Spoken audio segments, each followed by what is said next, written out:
নোয়াখালী বিভাগের দাবিতে সরব জেলার বাসিন্দারা। দেশের বিভিন্ন এলাকায় মানববন্ধন, বিক্ষোভ, আলোচনা সভাসহ বিভিন্ন কর্মসূচি পালন করে আসছে নোয়াখালী জেলার মানুষ। এবার দেশ ছাড়িয়ে বিদেশের মাটিতে নোয়াখালীকে বিভাগ ঘোষণার দাবিতে আলোচনা সভা অনুষ্ঠিত হয়েছে।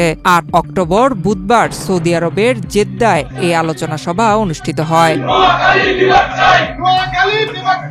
সভায় বক্তারা বিভাগের দাবি তুলে জানায়, বৃহত্তর নোয়াখালীর প্রায় ১ কোটি মানুষের বসবাস। নোয়াখালী বিভাগ করার দীর্ঘদিনের এ দাবি সময়ের প্রয়োজনে এখন যৌক্তিক দাবি। নোয়াখালী জেলা সমিতির জেদ্দার আলোচনা সভায় বক্তারা জাতীয় জুলাই সনদে নোয়াখালীকে প্রশাসনিক বিভাগ ঘোষণার অন্তর্ভুক্তির দাবি জানায় তারা।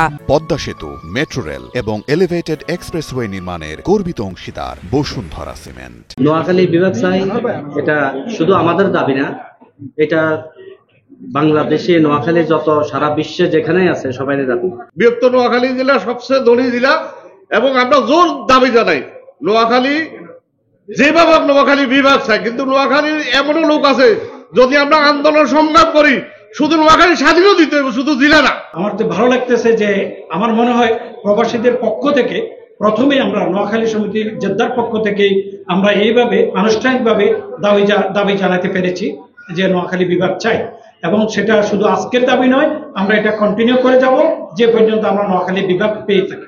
আমরা নোয়াখালী বিভাগ বলতে আমরা বৃহত্তর নোয়াখালীকে বলি, নোয়াখালী, ফেনী, লক্ষ্মীপুর মিলিয়ে।